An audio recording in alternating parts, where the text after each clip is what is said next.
Hello friends, बात करते हैं 12 अप्रैल के करंट अफेयर की।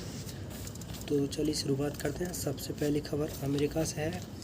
अमेरिका में पाकिस्तानी खुफिया एजेंसी आईएसआई के 2 जासूस गिरफ्तार किए गए। इन जासूसों के नाम ताहिर जादे जो कि 40 वर्ष के थे और एक हैदर अली हैं। हैदर अली जो कि 35 वर्ष के थे। ये जासूस वाइट हाउस व पेंटागन के ज़रूरी दस्तावेज चुराने की फ़िराक में थे। ये 2 जासूस गिरफ्तार किए गए हैं अमेरिका से। एक ताहिर जादे हैं 40 वर्ष के और दूसरे हैदर अली हैं।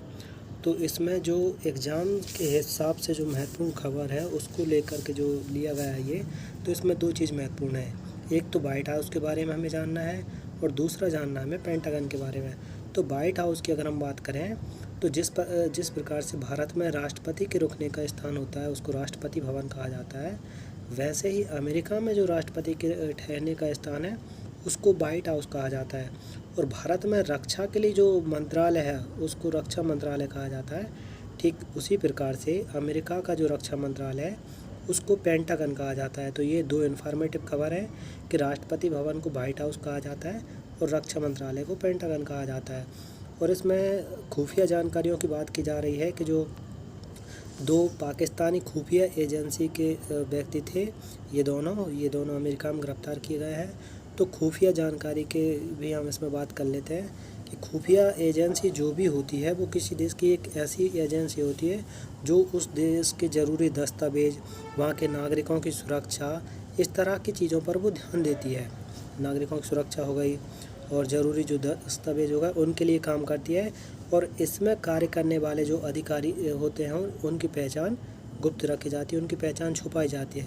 इस तरह से ये जो खुफिया एजेंसी होती है वो काम करती हैं।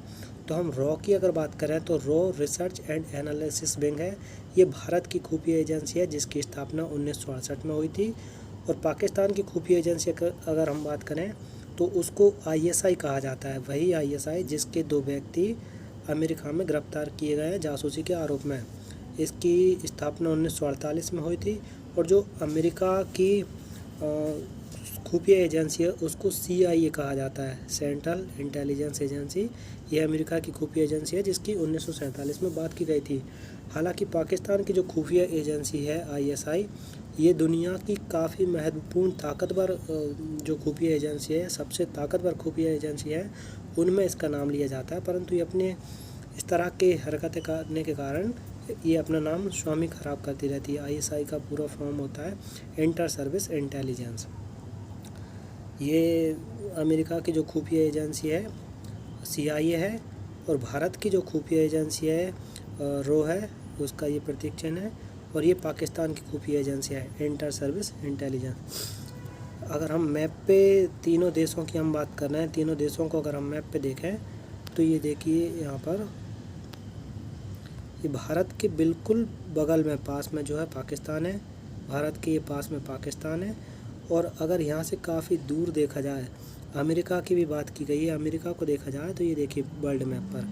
मैप हम बार बार इसलिए लाते हैं कि मैप अगर हम बार बार देखें तो एक तरह से जो जियोग्राफी है उसकी समझ दिमाग में हमेशा बनी रहे कि दुनिया का कौन सा देश किस स्थान पर पड़ता है। इसलिए हम बार बार मैप का सहारा लेते हैं। अगली खबर की ओर चलते हैं। तो अगली खबर सऊदी अरब से है। सऊदी अरब ने वर्ष 2022 के लिए 10 लाख हज यात्रियों की सीमा तय कर रखी। सऊदी अरब ने कहा है कि 2022 में जो हज यात्रा होगी उसमें 10 लाख व्यक्तियों को आने की अनुमति सऊदी अरब देगा। हज यात्रा की अगर हम बात करें तो सऊदी अरब ने कहा है कि देश के अंदर या बाहर के बाह्य मुस्लिम जो हज यात्रा करने के लिए सक्षम होंगे, ऐसे व्यक्ति सक्षम होंगे जिन्होंने कोविड-19 का टीका लगवा रखा हो और जिनकी उम्र 65 वर्ष से कम हो या 65 वर्ष तक हो। 65 वर्ष से अधिक नहीं होने चाहिए। तो ऐसे कोई भी व्यक्ति जिनको कोविड-19 का टीका लग चुका हो और 65 वर्ष या उससे कम की आयु है उनकी, तो वो हज करने के लिए सक्षम होंगे। और इसके लिए 10 लाख सीमा सऊदी अरब ने तय की है। सऊदी अरब हज यात्रा की अगर हम बात करें तो जो हज यात्रा है, हज एक अरबी शब्द है हज। हज को हिंदी में तीर्थ यात्रा कहा जाता है। तीर्थ यात्रा को ही जब अरबी भाषा में हम बात करते हैं तो हज कह दिया जाता है। हज यात्रा इस्लामी कैलेंडर के 12वें महीने में की जाती है। इस्लामी कैलेंडर जिसका अंतिम और 12वां जो महीना होता है उसमें हज यात्रा की जाती है। और इस 12वें महीना का नाम होता है जिल इल्ला। 12वां जो महीना है उसका नाम होता है जिल हिज्जा होता है, जिल हिज्जा। और ये जो हज यात्रा है ये 8 से 12 तारीख के बीच में की जाती है। और ऐसे व्यक्ति जो शारीरिक और आर्थिक रूप से सक्षम हों उन्हें मुस्ताती कहते हैं।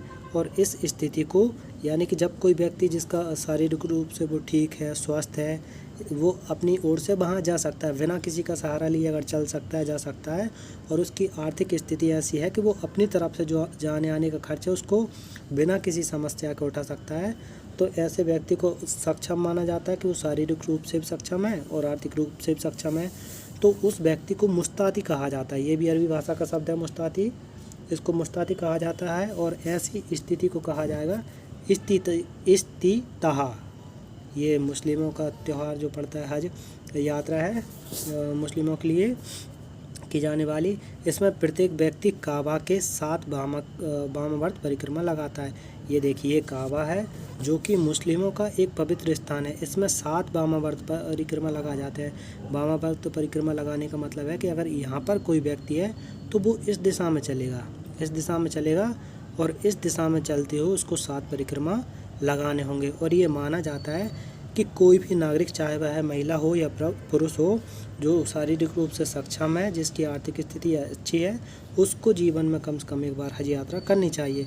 तो इस तरह से ये परिक्रमाएँ लगाई जाती हैं, वामावर्त परिक्रमा लगाई जाती हैं। भाई अगर मंदिरों की हम बात करें तो मंदिर में दक्षिणावर्त परिक्रमा लगाई जाती है। अगर कोई व्यक्ति, ये मंदिर का द्वार है, यहाँ पे खड़ा है तो वो इस तरह से परिक्रमा लगाएगा, इसको दक्षिणावर्त कहा जाता है। अगर दक्षिणावर्त और वामावर्त को हम याद रखना चाहें तो इस तरह से देख सकते हैं कि यदि ये घड़ी है और घड़ी का कोई कांटा है तो जिस दिशा में घड़ी के कांटे चलते हैं हमेशा वो दिशा दक्षिणावर्त कहलाती है, और कांटों की विपरीत दिशा हमेशा वामावर्त कहलाती है। दक्षिणावर्त को क्लॉकवाइज और वामावर्त को एंटी क्लॉकवाइज भी कहा जाता है। अगली खबर हम चुनाव आयोग के बारे में जानने वाले हैं। चुनाव आयोग ने चुनावी पार्टियों द्वारा किए जाने वाले मुफ्त सुविधा देने के वादों पर रोक लगाने से इनकार किया है। आयोग ने कहा है कि चुनावी जो पार्टियां होती हैं वो चुनाव पूर्व पार्टियों द्वारा मुफ्त बिजली, पानी, राशन, मासिक नकदी, कर्ज माफ़ी आदि के जो वादे किए जाते हैं उन पर रोक नहीं लगा सकते। चुनाव आयोग उस पर रोक नहीं लगा सकता। यदि कोई पार्टी है चुनाव से पहले यदि वो घोषणा करती है कि अगर जनता से वो घोषणा करती है कि आप हमें, कोई भी पार्टी है, चुनाव जिता दो तो हम आपको मुफ्त में राशन देंगे, बिजली देंगे, पानी देंगे, इस तरह से रोक नहीं लगा सकती। चुनाव आयोग ने ऐसा कहा है। तो जानते हैं कि इसका कारण क्या है, चुनाव आयोग ने ऐसा कहा क्यों है। तो चुनाव आयोग ने ऐसा इसलिए कहा है कि एक वकील हैं, उन वकील का नाम अश्विनी कुमार उपाध्याय है, और इन अश्विनी कुमार उपाध्याय ने सुप्रीम कोर्ट में एक याचिका दायर की थी, और अपनी इस याचिका में इन्होंने कहा था कि जो भी पार्टियां हैं, कोई भी पार्टी अगर चुनाव लड़ रही है तो चुनाव से पूर्व सुप्रीम कोर्ट से इन्होंने याचिका दायर की थी, और उन्होंने कहा था, सुप्रीम कोर्ट से अपील करी थी कि कोई भी चुनावी पार्टी यदि चुनाव से पूर्व इस तरह के जो वादे करती है कि हमें चुनाव जिता दीजिए, तो इसके चुनाव जिताने के आप जनता से अपील करती है कि यदि आप हमें चुनाव जिताते हैं तो हम आपको मुफ्त में राशन दे सकते हैं, राशन मुफ्त दे सकते हैं, और सरकारी सुविधाएं अन्य दे सकते हैं, कर्ज माफ़ी कर सकते हैं। तो इस तरह की जो चुनावी वादे यदि कोई पार्टी करती है तो उस पार्टी का रजिस्ट्रेशन रद्द कर दिया जाए और उसके चुनाव चिन्ह को हटा दिया जाए। ये अश्विनी कुमार उपाध्याय जो वकील हैं उन्होंने सुप्रीम कोर्ट में अपील की थी।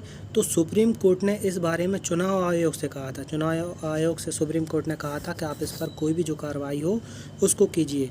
तो उसके संदर्भ में चुनाव आयोग ने कहा है कि चुनाव आयोग के पास ये अधिकार नहीं है कि वो किसी भी चुनाव पार्टी का जो कि चुनाव लड़ने से पूर्व यदि इस तरह के वादे करती है कि मुफ्त बिजली देगी, पानी देगी, राशन देगी, नकदी देगी। नकदी का मतलब है कि कई जगह ये कह दिया जाता है कि 60 वर्ष से ऊपर के व्यक्तियों को हम लाभ देंगे, या जो बेरोजगार हैं उनको हम लाभ देंगे। तो इस तरह की जो बातें की जाती है उस पर चुनाव आयोग ने कहा है कि इस तरह का निर्णय नहीं लिया जा सकता है। कोई भी पार्टी यदि अपनी तरफ से इस तरह के वादे करती है तो उसको नहीं रोका जा सकता। ऐसा इसलिए भी माना जाता है यदि कोई चुनावी पार्टी जब चुनाव लड़ना चाहेगी और वो किसी तरह का वादा ही नहीं कर सकती तो वो जनता से क्या बोलकर वोट मांग सकती है। ऐसे भी तर्क दिए जाते हैं। तो चुनाव आयोग ने साफ किया है कि ऐसा कोई कार्य नहीं किया जा सकता है।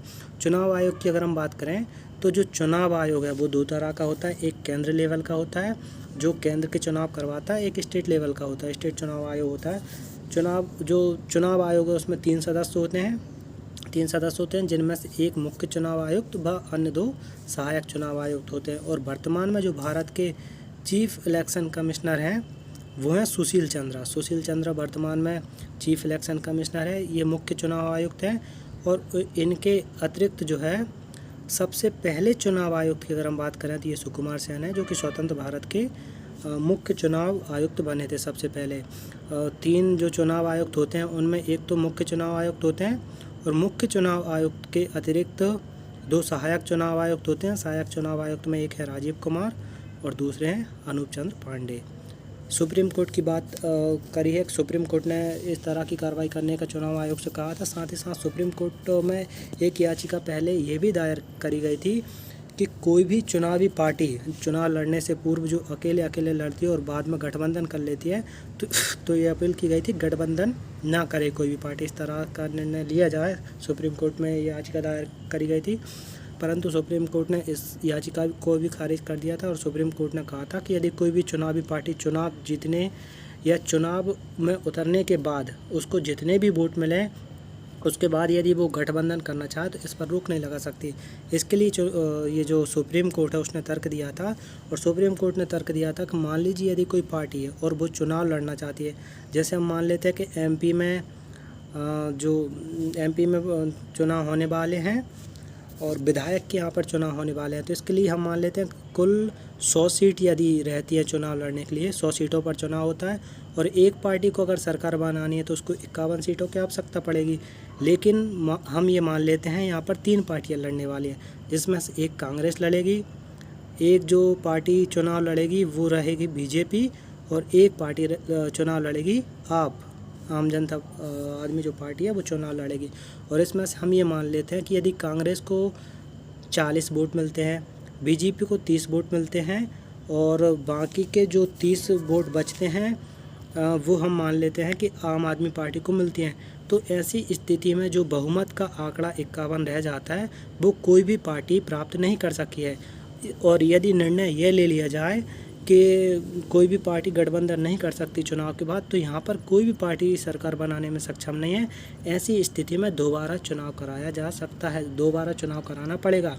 और यदि दोबारा चुनाव कराना पड़ा तो उसके बाद भी ये निर्धारित नहीं हो सकता कि जो वोट संख्या अभी है इसके बाद कोई एक पार्टी इतने बहुमत प्राप्त कर ले कि वो सरकार बना सकते। अगर दोबारा चुनाव करने पर भी यही चुनाव परिणाम आता है तो ऐसी स्थिति में बार बार चुनाव करवाना पड़ेगा और कोई भी पार्टी सरकार नहीं बना पाएगी। तो सुप्रीम कोर्ट में जो याचिका दायर करी गई थी कि चुनाव के बाद कोई भी पार्टी गठबंधन ना कर पाए, इस तरह का कानून बनाया जाए, तो इसको भी सुप्रीम कोर्ट ने मना कर दिया था। आइए अब सुप्रीम कोर्ट की बात है तो सुप्रीम कोर्ट में 34 सदस्य होते हैं कुल, और ये सदस्य 33+1 के रूप में होते हैं, जिनमें से एक मुख्य न्यायाधीश होते हैं जो कि चीफ जस्टिस ऑफ इंडिया कहलाते हैं। वर्तमान में NV Raman chief justice of India हैं। और सबसे पहले जो चीफ जस्टिस ऑफ इंडिया थे वो थे हरी लाल जयकिशन दास कानिया। अगली खबर की हम बात करें तो नेपाल से है। नेपाल सरकार ने अनावश्यक वस्तुओं के आयात पर रोक लगा दी है। नेपाल सरकार ने नेपाल में श्रीलंका जैसा आर्थिक संकट ना आए ऐसी स्थिति से बचने के लिए नेपाल सरकार ने आयात पर रोक लगा दी है। इन वस्तुओं में महंगे वाहन व अन्य लग्जरी सामान हैं जो विदेशों से आयात किया जाता है। नेपाल राष्ट्र बैंक ने कहा है, नेपाल राष्ट्र बैंक जो है जिस तरह से भारत की जो केंद्रीय बैंक है उसको हम RBI कहते हैं, रिजर्व बैंक ऑफ इंडिया, तो नेपाल की जो केंद्रीय बैंक सबसे बड़ी बैंक है उसको राष्ट्र बैंक को कहा जाता है। नेपाल राष्ट्र बैंक इसको कहा जाता है। नेपाल ने कहा है कि नेपाल की बैंक ने कहा है नेपाल के पास विदेशी मुद्रा भंडार केवल 6 महीने तक आयात बनाए रखने के लिए है। यानी कि नेपाल के पास इस समय इतना पैसा है कि वो लगातार 6 महीने तक भी कोई सामान खरीदना चाहे तो खरीद सकती है। परंतु नेपाल की जो सरकार है उसने ये निर्णय लिया है कि ऐसी वस्तुएं जो आवश्यक नहीं है, वर्तमान में जिनकी आवश्यकता नहीं है, उनके आयात पर अभी रोक लगा देंगे। रोक इसलिए लगा देंगे कि जो श्रीलंका में स्थिति है आर्थिक संकट की, वैसी स्थिति ना बने, ये सरकार ने कहा है। और जो अनावश्यक वस्तु हैं या महंगी वस्तु हैं जिनकी आवश्यकता वर्तमान में नहीं है, उनके आयात पर सरकार ने बैन लगा दिया है। नेपाल भारत का पड़ोसी मित्र है। नेपाल के प्रधानमंत्री शेर बहादुर देउबा हैं। ये शेर बहादुर देउबा है जो कि नेपाल के प्रधानमंत्री हैं। इनसे पहले KP शर्मा ओली नेपाल के प्रधानमंत्री हुआ करते थे। यदि मैप पर हम नेपाल की स्थिति देखें तो नेपाल भारत का पड़ोसी देश है और ये भारत का पड़ोसी मित्र देश है। नेपाल के साथ हमेशा से भारत के अच्छे संबंध रहे। ये देखिए एक छोटा सा देश भारत के बिल्कुल बगल में, बिल्कुल ऊपर जो दिखाई दे रहा है ये नेपाल है। छोटा सा देश है और भारत की सीमाएं नेपाल से काफ़ी मिलती हैं।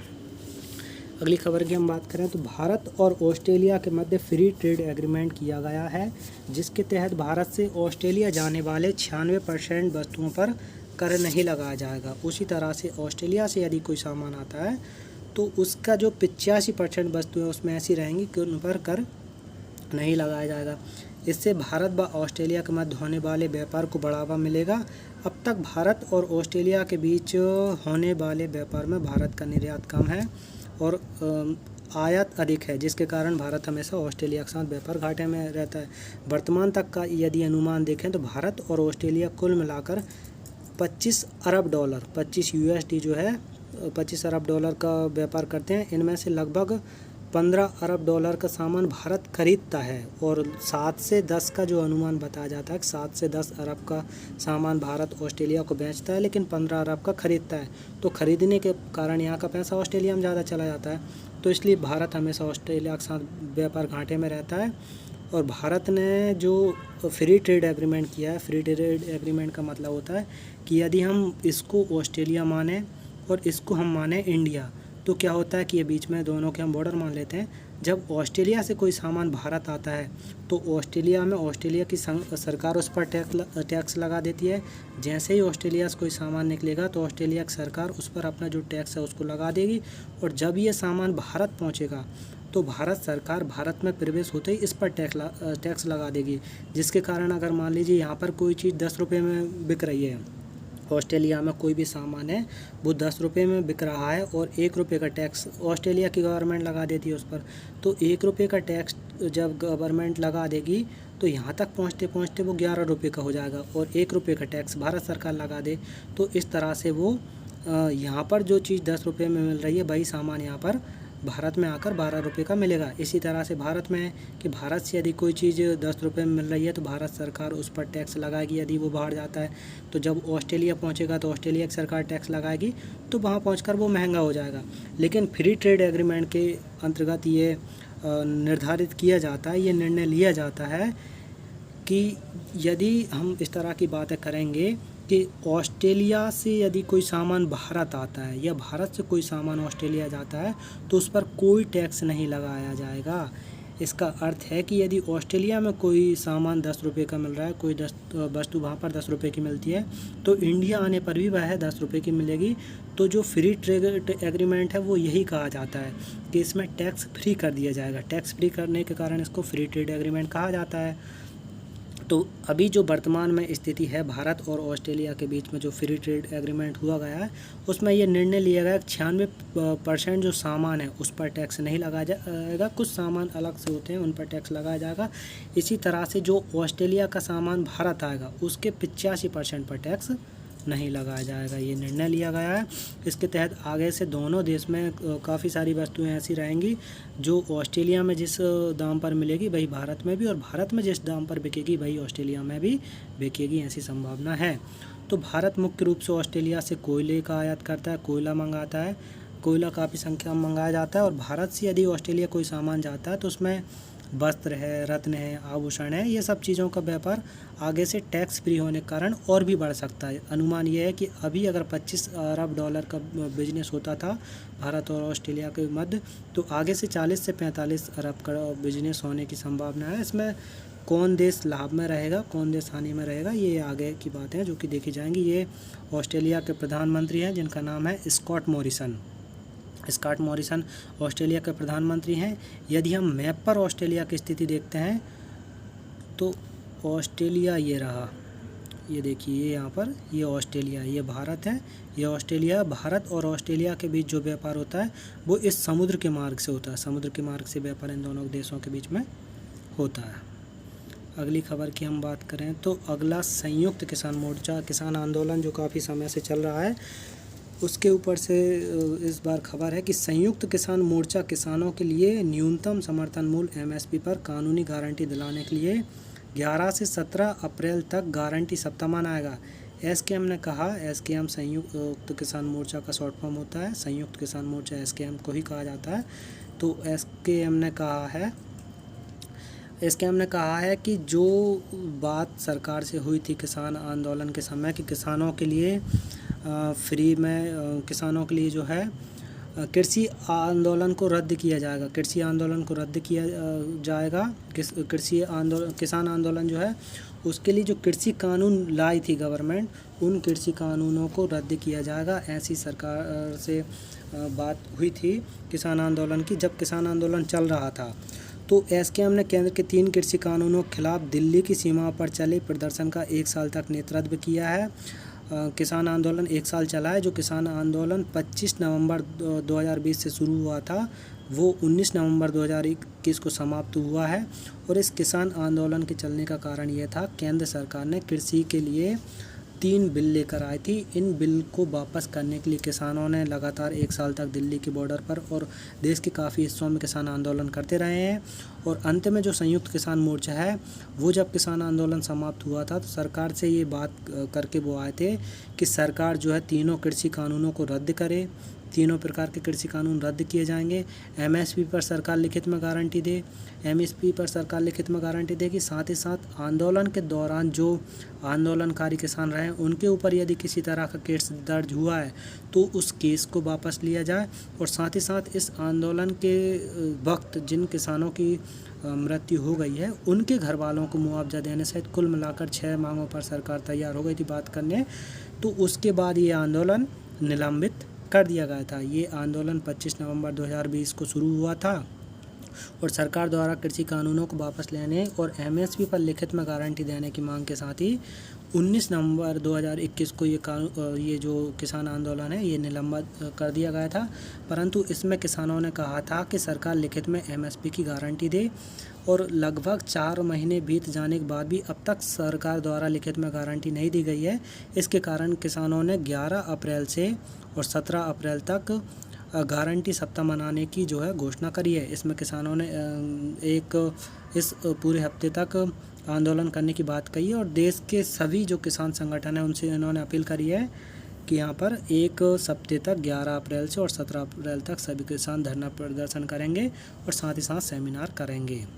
ये भारत के प्रधानमंत्री हैं नरेंद्र मोदी जी, इन्होंने अपील करी थी जनता से किसान आंदोलन समाप्त करने के लिए। तो फिर 19 नवंबर 2021 को किसान आंदोलन समाप्त हो गया था, सरकार ने किसानों की शर्त मानी थी इसके बाद से। अगली खबर की हम बात करें तो रविवार को दुबई में आईसीसी की बैठक हुई। आईसीसी जो है इंटरनेशनल क्रिकेट काउंसिल है, रविवार को इसकी बैठक हुई और बैठक में पाकिस्तान क्रिकेट बोर्ड के चेयरमैन रमीज राजा द्वारा प्रस्तावित 4 नेशन टूर्नामेंट को मान्यता नहीं दी गई। रमीज ने इसमें भारत, इंग्लैंड, ऑस्ट्रेलिया और पाकिस्तान के बीच 4 नेशन टूर्नामेंट के रूप में टूर्नामेंट कराने का प्रस्ताव रखा था। इस प्रस्ताव को सर्वसहमति से रद्द कर दिया गया। इस बैठक से पहले पाकिस्तान के द्वारा प्रस्तावित किए गए 4 नेशन टूर्नामेंट के लिए ऑस्ट्रेलिया ने कहा था यदि टूर्नामेंट होता है तो ऑस्ट्रेलिया उसे खेलने के लिए तैयार है और भारत और इंग्लैंड ने इस पर कोई निर्णय नहीं लिया था। तो जो पाकिस्तान का क्रिकेट बोर्ड है, पाकिस्तान क्रिकेट बोर्ड, उसके जो चेयरमैन है उनका नाम है रमीज राजा। रमीज राजा ने आईसीसी से और ख़ासकर जो इंग्लैंड, भारत और ऑस्ट्रेलिया से कहा था और कि एक इस प्रकार का टूर्नामेंट कराया जाए कि जिसको 4 नेशन टूर्नामेंट नाम दिया जाएगा और उसमें 4 टीमें रहेंगी। 4 टीमों में भारत, इंग्लैंड, ऑस्ट्रेलिया और पाकिस्तान रहेगी। तो इसके लिए रविवार को दुबई में आईसीसी की बैठक हुई। उस आईसीसी की बैठक में जो बोर्ड हैं उन बोर्ड ने हिस्सा लिया। उन बोर्ड ने उस पर एक तरह का चुनाव हुआ कि क्या इस तरह का कोई टूर्नामेंट कराया जाए या नहीं कराया जाए। तो अधिकतर बोर्ड ने इसका समर्थन नहीं किया है। इसका समर्थन नहीं किए जाने के चलते 4 नेशन टूर्नामेंट को रद्द कर दिया गया है। हालांकि जब इस बैठक से पहले भी ऑस्ट्रेलिया ने ये साफ कर दिया था अपनी ओर से कि यदि 4 नेशन टूर्नामेंट होता है तो ऑस्ट्रेलिया उसको खेलने के लिए तैयार है, ऑस्ट्रेलिया उसके लिए एग्री हो गया था। लेकिन भारत और इंग्लैंड ने इससे पहले भी ये नहीं निर्णय लिया था कि इसको खेलेंगे या नहीं खेलेंगे। लेकिन फाइनली जब आईसीसी की बैठक हुई तो इसमें ये निर्णय हो चुका है कि इस तरह का कोई टूर्नामेंट नहीं कराया जाएगा। साथ ही साथ जो एशिया क्रिकेट बोर्ड है, एशिया क्रिकेट बोर्ड ने भी ये कहा है कि एशिया कप के अतिरिक्त एशिया में अन्य किसी प्रकार के टूर्नामेंट कराए जाने पर अभी कोई विचार नहीं किया जा रहा है। ये ग्रेगर बार्कले हैं जो कि वर्तमान में आईसीसी के चेयरमैन हैं। अक्टूबर तक इनका कार्यकाल चलने वाला है। अक्टूबर के बाद आईसीसी के चेयरमैन बदल जाएंगे। ये सौरभ गांगुली हैं जो कि भारत के बीसीसीआई जो क्रिकेट बोर्ड है, भारत का क्रिकेट कंट्रोल बोर्ड है, उसके चेयरमैन हैं। और ये रमीज राजा हैं जो पाकिस्तान क्रिकेट बोर्ड के चेयरमैन हैं। इन्होंने 4 नेशन टूर्नामेंट कराने की अपील करी थी। और अगली खबर हम देखें तो अगली खबर भी वर्ल्ड कप से ही है। 2024 में होने वाले क्रिकेट वर्ल्ड कप की मेज़बानी वेस्ट इंडीज़ और अमेरिका मिलकर करेंगे। 2024 में T20 क्रिकेट वर्ल्ड कप होना है। T20 क्रिकेट ये वर्ल्ड कप होगा, तो उसके लिए मेज़बानी 2024 के लिए वेस्ट इंडीज़ और अमेरिका के पास पहुंच गई है। इसमें कुल मिलाकर 20 टीमें हिस्सा लेंगी, जिनमें 12 टीमें सीधे क्वालिफाई करेंगी व 8 को रीजनल क्वालिफायर के आधार पर एंट्री मिलेगी। अभी 2022 में भी T20 वर्ल्ड कप होना है, और 2022 का जो T20 वर्ल्ड कप होना है वो ऑस्ट्रेलिया में होना है। ये जो वर्ल्ड कप है अक्टूबर में शुरू हो जाएगा। अक्टूबर में शुरू हो जाने के बाद नवंबर में समाप्त होगा। 16 अक्टूबर से ये टूर्नामेंट शुरू होगा, और 16 अक्टूबर से जब ये टूर्नामेंट शुरू होगा तो भारत और पाकिस्तान का मैच 23 अक्टूबर को रहेगा। 23 अक्टूबर को भारत और पाकिस्तान का मैच है। तो 2024 के लिए निर्णय लिया गया है। दुबई में जो बैठक हुई थी, रमीज राजा जो कि 4 नेशन टूर्नामेंट की बात कर रहे थे, उसको रद्द किया गया। उसी समय ये निर्णय लिया गया कि 2024 का जो टूर्नामेंट होगा उसकी मेज़बानी वेस्ट इंडीज़ और अमेरिका को देंगे, और इसमें 12 टीमों को सीधे क्वालिफाई करने की बात करी गई है। तो 12 टीमें जो रहेंगी 2022 ऑस्ट्रेलिया वर्ल्ड कप की टॉप 8 टीमें रहेंगी, प्लस 2 में एक अमेरिका आ जाएगी, एक वेस्ट इंडीज़ आ जाएगी जो कि मेज़बानी करा रहे हैं, प्लस 2 में 14 नवंबर तक जो कार्य होना है उसमें जो मैच होंगे उसमें जो टॉप टीमें रहेंगी उनमें से चुन लिए जाएंगे। इस तरह से 8 और 2 10 और 2 12 हो जाते हैं। इन 2 जो प्लस हैं यहाँ पर है, एक वेस्ट इंडीज़ है और एक अमेरिका है, क्योंकि ये मेज़बानी कर रहे हैं इस कारण इन दोनों टीमों को सेलेक्ट इसमें किया जा रहा है। लेकिन यदि जो 2022 का टूर्नामेंट है इसमें वेस्ट इंडीज़ टॉप 8 में रह जाती है, तो जो बाकी की क्वालिफाई टीमें जो 14 नवंबर तक तय की जाएंगी उनमें 3 हो जाएगी, यानी कि 8 टीमें ये हो जाएंगी। एक रहेगी अमेरिका, एक अमेरिका रह जाएगा जो कि मेज़बानी के कारण उसमें सेलेक्ट रहेगा, और 3 ये टीम हो जाएंगी। कुल मिला के 12 टीमें हो जाएंगी जो कि क्वालिफाई कर जाएंगी, और 8 टीमें रीजनल क्वालिफायर के हिसाब से इसमें चुनी जाएंगी। अगली खबर की हम बात करें तो अगली खबर फिर पाकिस्तान से है। पाकिस्तान अपनी हरकतों के कारण काफ़ी सुर्खियों में रहता है, और कुछ इसी तरह की हरकत इन्होंने करी है कि इन्होंने अपने जो पीएम है उनको अविश्वास प्रस्ताव के द्वारा हटा दिया है। अब जो नए पीएम उनका नाम है तो शहबाज शरीफ पाकिस्तान के नए प्रधानमंत्री बन चुके हैं। सोमवार को 11 अप्रैल को ये प्रधानमंत्री बन चुके हैं। इससे पहले पाकिस्तान के जो पूर्व प्रधानमंत्री इमरान खान हैं उनके खिलाफ अविश्वास प्रस्ताव लाया गया था, और जिसके बाद वो बहुमत साबित नहीं कर पाए, और बहुमत साबित नहीं कर पाने के कारण जो है वो हट गए हैं। तो पूर्व पीएम इमरान खान की जो पार्टी है वो तहरीक इंसाफ से थे। वर्तमान में शहबाज शरीफ पाकिस्तान मुस्लिम लीग से हैं। इमरान खान पाकिस्तान तहरीक इंसाफ पार्टी से थे, और शहबाज शरीफ अब जो प्रधानमंत्री बने हैं वो पाकिस्तान मुस्लिम लीग से हैं। इससे पहले पाकिस्तान मुस्लिम लीग से नवाज शरीफ प्रधानमंत्री बने थे, जो शहबाज शरीफ के बड़े भाई हैं। यानी कि इमरान खान से पहले जो सरकार थी वो पाकिस्तान मुस्लिम लीग पार्टी की थी, उसमें नवाज शरीफ प्रधानमंत्री थे। अब जो प्रधानमंत्री बने हैं शहबाज शरीफ उनके बड़े भाई थे। ये इमरान खान है जो कि हाल ही में हटा दिए गए हैं, बहुमत साबित नहीं कर पाने के कारण। ये शहबाज शरीफ हैं जो अब प्रधानमंत्री बने हैं, और इनसे पहले ये नवाज शरीफ प्रधानमंत्री थे। ये शहबाज शरीफ के बड़े भाई थे। अंतिम खबर को देखते हैं तो इसमें भारतीय जो जूनियर महिला हॉकी टीम है उसको नीदरलैंड के साथ सेमीफाइनल मुकाबला हुआ। हॉकी का FIH हॉकी टूर्नामेंट चल रहा था, फेडरेशन इंटरनेशनल हॉकी जो टूर्नामेंट है वो चल रहा था। उसके सेमीफाइनल में भारत और नीदरलैंड का मुकाबला हुआ, और नीदरलैंड ने भारत को ये मुकाबला 3-0 से हरा दिया। इसी के साथ भारतीय जूनियर महिला हॉकी टीम की फाइनल में पहुंचने की उम्मीदें ख़त्म हो चुकी हैं।